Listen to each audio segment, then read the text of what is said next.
હાય AR કુકિંગમાં તમારું સ્વાગત છે અને આજે આપણે બનાવીશું ગાજરનો હલવો, જે આપણે ઘરે જ બનાવીશું અને બહારથી લાવ્યા હોય તેવો જ લાગે છે.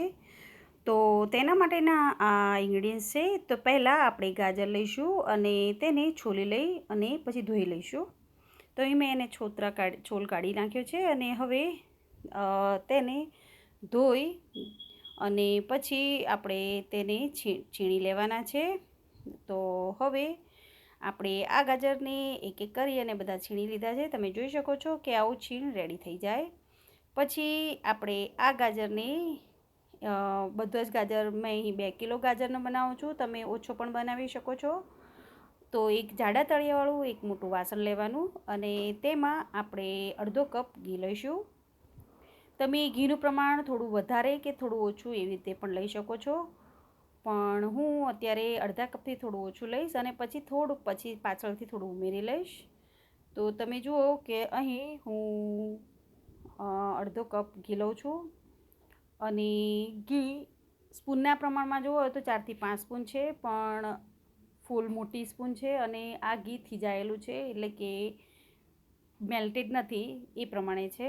મેલ્ટ થયા પછી તે ઘીનું પ્રમાણ થોડું વધી જાય છે અને હવે આપણે જે છીણ કર્યું છે તે બધું જ તેમાં એડ કરી દઈશું. તો અહીં બધું જ છીણ હવે હું એડ કરી રહી છું અને પછી આપણે તેને ઘી સાથે બરાબર મિક્સ કરી લેવાનું છે. તો હવે આપણે આ બધા જ ગાજરને બરાબર મિક્સ કરી લઈશું ઘી સાથે અને પછી એને થોડું થોડું હલાવતા જઈ અને તેને ચડવા દેવાના છે. અહીં ગેસની ફ્લેમ મીડિયમ ટુ સ્લો જ રાખવાની છે. હાઈ પર ગેસ પર રાખવાથી જે તળિયું છે તે દાજે છે અને ગાજરનો ટેસ્ટ છે તે હલવામાં બહુ જ ખરાબ આવતો હોય છે. તો હવે હું આ ગાજરને સ્લો ગેસ ઉપર ઢાંકણું 5 મિનિટ ઢાંકી અને તેને ચડવા દઈશ. તમે ઢાંકણું બંધ કર્યા વગર પણ ચડવી શકો છો, પણ ગાજરનું ઢાંકણું બંધ કરી દઈએ તો તે જલ્દી ચડી જાય છે. તમે જોઈ શકો છો કે અહીં આપણા ગાજર છે તે એકદમ સરસ રીતે નહીં અધકચરા ચડી ગયા છે. તો આ સમયે આપણે તેમાં દૂધ એડ કરી દેવાનું. અહીં હું 500 ગ્રામ દૂધ એડ કરું છું.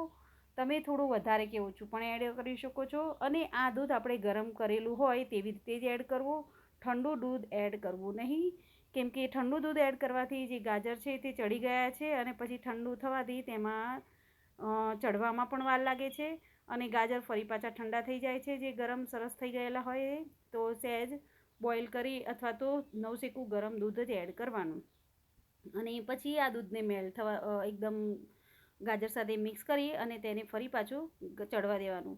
અહીં મારી પાસે માવો કે ક્રીમ નથી, માટે હું તેમાં દૂધ એડ કરું છું અને જો તમારી પાસે માવો હોય તો તે પણ એડ કરી શકો છો, પણ દૂધ સરસ રીતે ચડી જાય પછી તે માવાની રીતે સરસ રીતે માવા જેવો જ ટેસ્ટ આવતો હોય છે. જેમ જેમ દૂધ બરોબર બળવા લાગે પછી તેનો માવો જ થતો હોય છે. તો તમે આવી રીતે કરી શકો છો. અહીં મારું દૂધ બધું જ સરસ રીતે ધીમે ધીમે થોડું થોડું અંદર એ થવા માંડ્યું છે. તમે જોઈ શકો છો કે દૂધ છે તે સરસ રીતે ચડી ગયું છે, એટલે કે દૂધ અંદરથી થોડું અંદર બળવા લાગ્યું છે. હવે હું એક વાસણમાં ઘી થોડું લઈ 1 ચમચી જેટલું અને કાજુ બદામ બંને વસ્તુને થોડા ઘી સાથે શેકી લઈશું.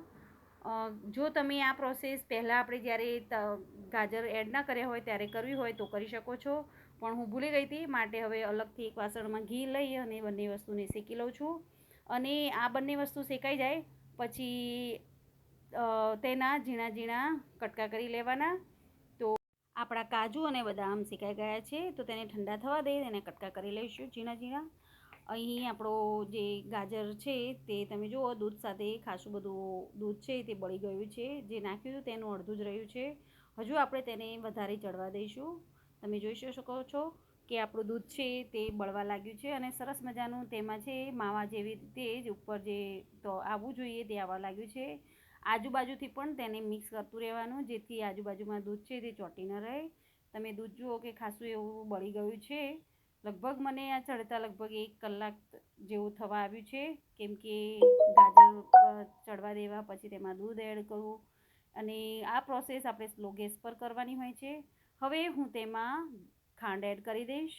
અહીં મેં ખાંડ છે તે 2 થી 2.5 કપ જેટલી ખાંડ લીધી છે. તમે જોઈ શકો છો તો તમે ખાંડનું પ્રમાણ વધારે કે ઓછું લઈ શકો છો. અહીં મેં મીડિયમ સ્વીટ થાય તે પ્રમાણેનો રાખ્યો છે, કેમ કે અમારા ઘરમાં બહુ સ્વીટ ખાતા નથી માટે. અને 2 કિલો ગાજર છે તો તેના પ્રમાણમાં આપણે આટલું ખાંડ છે તે એડ કરતા હોઈએ છીએ. અને ફરી પાછું તેને મિક્સ કરી અને હવે ખાંડ બળી જાય ત્યાં સુધી આપણે આ મિક્સરને ચડવા દેવાનું છે. તો જેથી જે ખાંડ છે તે પણ અંદર મિક્સ થઈ જાય અને સરસ રીતે તેમાં બળી જાય. તો તમે જોઈ શકો છો કે આપણી ખાંડ છે તે પણ બળવા લાગી છે. અને અહીં હું મારી પાસે મિલ્ક પાવડર છે તો તે હું અહીં 2 થી 2.5 ચમચી અથવા તો 2 થી 3 ચમચી જ એડ કરું છું. નાની સ્પૂન છે અને તેને હું થોડીક મિક્સ કરી લઉં છું. અહીં મારી જોડે માવો નથી તો આપણે દૂધ એડ કર્યું હતું અને આ થોડોક મિલ્ક પાવડર એડ કર્યું છે. તમારી પાસે મિલ્ક પાવડર ન હોય તો તમે તેને સ્કીપ પણ કરી શકો છો. ટેસ્ટમાં બહુ ઝાઝો ફેર પડતો નથી, ટેસ્ટ સેમ જ આવે છે. અને તેને મિક્સ કરી અને ફરી પાછું બરાબર હલાવી લઈશું. અને આપણી જે હલવો છે તે ઓલમોસ્ટ સરસ રીતે રેડી થવા આવ્યો છે, તમે જોઈ શકો છો. તો હવે આપણે હજુ થોડીવાર તેને ચડવા દેવાનો છે, લગભગ 2 થી 5 મિનિટ સુધી. અને પછી તેનામાં આપણે ચડી જાય એટલે કે એકદમ સરસ રીતે અંદર જે દૂધ અને ખાંડ એકદમ સરસ રીતે બળી જાય ત્યાં સુધી આપણે તેને હલાવવાનું છે. અને હલી જાય પછી આપણે જો અહીં આપણે જે શેકેલા કાજુને હતા તેને બરાબર આપણે કટકા કરી લઈ અને આવી રીતે હું તેને મિક્સ કરી લઈશ. અને તેને પણ બરાબર મિક્સ કરી લેવાના છે, જેથી આમાં કાજુ અને બદામ પિસ્તા એડ કરવા માગતા હોય તે પણ કરી શકો છો. તો તેનો ટેસ્ટ સરસ આવતો હોય છે. અને આ બંને વસ્તુ ન હોય તો તેને સ્કીપ પણ કરી શકો છો. આ એક ઓપ્શન છે કે તમારે નાખવું હોય તો એડ કરી શકો છો. તો મારી પાસે અહીં કાજુ અને બદામ હતા તેથી મેં તેને કટ કરી અને એડ કરી દીધા છે. તમારી પાસે જો દ્રાક્ષ હોય તો તે પણ અંદર એડ કરી શકો છો. તો હવે આપણે તેને હજુ 2 થી 3 મિનિટ ચડવા દઈ અને પછી મેં અહીં એલચી પાવડર છે તે 1 સ્પૂન એડ કર્યો છે, ટીસ્પૂન છે. કેમ કે એલચી પાવડર એડ કરવાથી તેનો ટેસ્ટ બહુ સરસ આવતો હોય છે. તો તે જરૂર એડ કરવું અને ફરી પાછું તેને હલાવી દેવું. તમે જુઓ કે મારો હલવો ઓલમોસ્ટ રેડી થઈ ગયો છે અને તેમાંથી ઘી દૂધ બધું જ જે આપણે દૂધ ને બધું છે સરસ રીતે બળી ગયું છે અને આપણું મિશ્રણ સરસ રેડી થઈ ગયું છે. તો આપણો આ હલવો છે તે ખાવા માટે રેડી છે. અને આ હલવો આપણે 15 થી 20 દિવસ સુધી સ્ટોર પણ એરટાઇટ કન્ટેનરમાં કરી શકીએ છીએ ફ્રીજમાં. તો તમે મારો હલવો બનાવો અને તમને મારી આ હલવાની રેસીપી ગમે તો તમે મારા વિડીયોને લાઇક, શેર, કમેન્ટ અને મારી ચેનલને સબસ્ક્રાઈબ કરવાનું ન ભૂલશો. Thank you.